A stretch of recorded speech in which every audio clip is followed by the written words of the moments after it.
guys, it's Carol and Casey and the dogs. How are you? We're okay.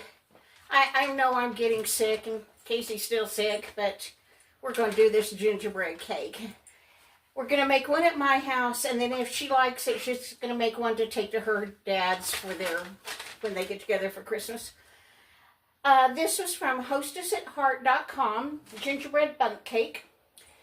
And I've already messed it up. This is not a cooking channel. I'm just showing you what what we eat and how we mess it up. How I messed that up is I put the white sugar in a bowl and then I added all the spices and I was going to whisk them together. Well, that's wrong. You're supposed to put the butter, the white sugar, and the brown sugar in the mixing bowl and beat that first. And then a couple of steps later, add the spices. Oh well, I put them in with the sugar and that's how it's going to go and it'll be just fine. I'm going to read you the ingredients because I know I'm not going to feel like typing it in with my one finger. You preheat your oven to 325. You need 1 cup butter softened.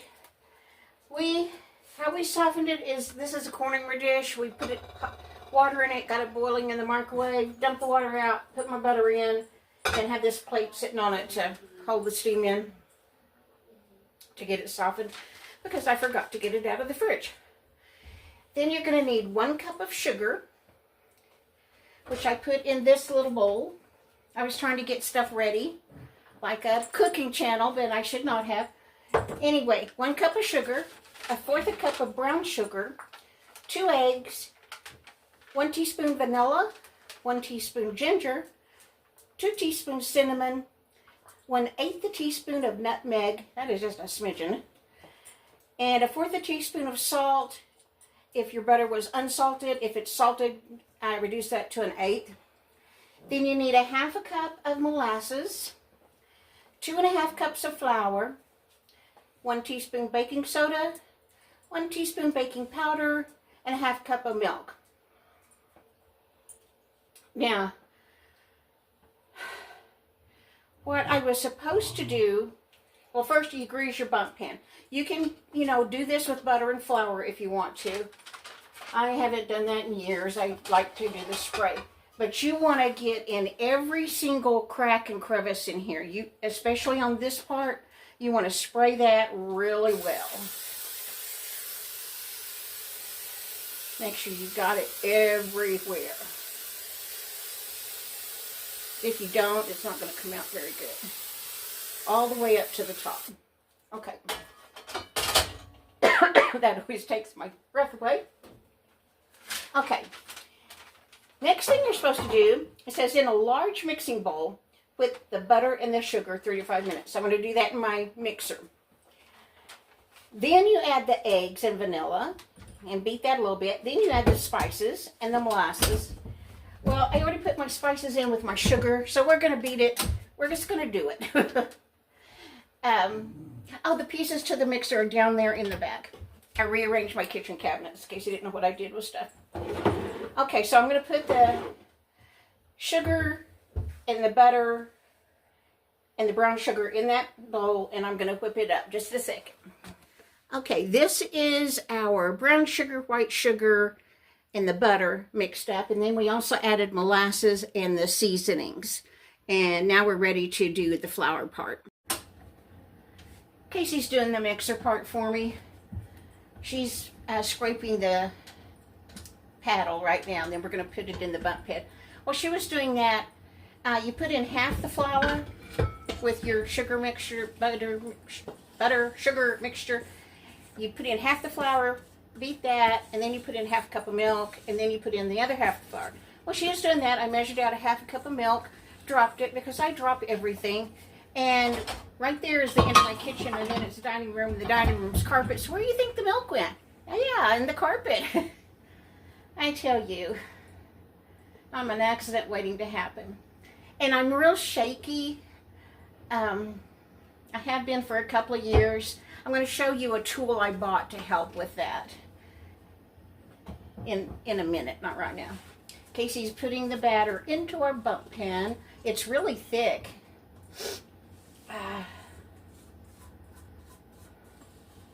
I can't smell. Casey, can you smell? Does it smell good? I can't really smell either. Neither one of us can smell the spices, but I know we put them in there. I'll try to spread it out. Yeah, you have to kind of spread it out evenly. Although this is for us, I don't care if it's lopsided or whatever. Let me show them what you got while you're doing that. This is what it looks like. We're going to put it in the oven at 325 for 48 to 50 minutes. So we'll be back. Last year at Christmas, I made aprons. I forgot how many I made. 8, 10, something like that. I made them for the women in our family and for some friends. I really like the tree print, but this one I think is perfect for Christmas. It's got iced cookies, snowmen, gingerbread houses, snowflakes, candy canes, everything I like about Christmas. I just love this. I had the best time picking out fabric because I love almost all Christmas print fabric. It was fun, and I wanted to make something this year, but I just didn't have the get up and go to do it, and nothing really that I need to make, but that was fun. I found this recipe on Pinterest, of course. It's called Gingerbread Bundt Cake with Maple Glaze. I don't like maple, so I didn't do that part. Hostessatheart.com is the website, and if you want to see really good directions and good pictures, go over there to hostessatheart.com and find it. Again, it came with a recipe for maple glaze, but none of us like maple, so I didn't want to do that. Casey is going to make this, but she's going to make a cream cheese frosting to put on hers to take to her dad's house for Christmas, and that'll be really good with cream cheese. Okay, I don't know what happened, but I'm going to blame my oven. See how this sunk in?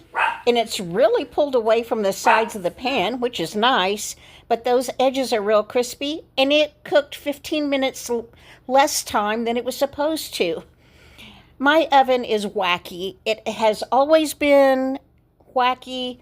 I can't cook things that take a long time, like this took 48 minutes. Except it didn't cook that long. The temperature in my oven fluctuates. I've told them and told them and told them. Maybe I'll get a new oven one of these days. But anyway, I'm going to believe the stove. It did come out of the pan perfectly. You let it sit, you take it out of the oven, let it just sit and cool for 10 minutes, no longer. Put a plate on top, invert it, and see, just slid right out with that Baker's Choice spray. Casey and I both thought it tasted really, really good. She's going to go ahead and make one at her apartment for her dad, and we'll see if hers sinks in like that. This is not as tall as the Bundt pan. I would like for it to have filled up the Bundt pan, but it didn't. But anyway, it tastes good, and I like mine without, I'm not even going to put powdered sugar on top. It's sweet enough for me. I don't really know about the spices. Casey and I both couldn't smell them. It tasted good, but other recipes call for more spices. So you might want to look around at gingerbread bundt cake recipes to see what spices are in the other ones. But anyway, we love this. It tastes really, really good. And that's it for tonight. Okay, guys, let me know what's going on in your corner of the world. Oh, wait, I'm going to add something. I had a couple of days this week to do Christmas things with my grandkids. One evening, Casey took us to see lights. Rhett took this picture of the Charlie Brown gang and of this picture. I wanted him to take more pictures of the lights we were looking at, but Casey said, your subs have lights in their own town they want to see, not yours. So we just have these two pictures. But anyway, I appreciate you watching my videos. I know that takes up your time, and I appreciate you doing it, and I hope you have a Merry, Merry Christmas.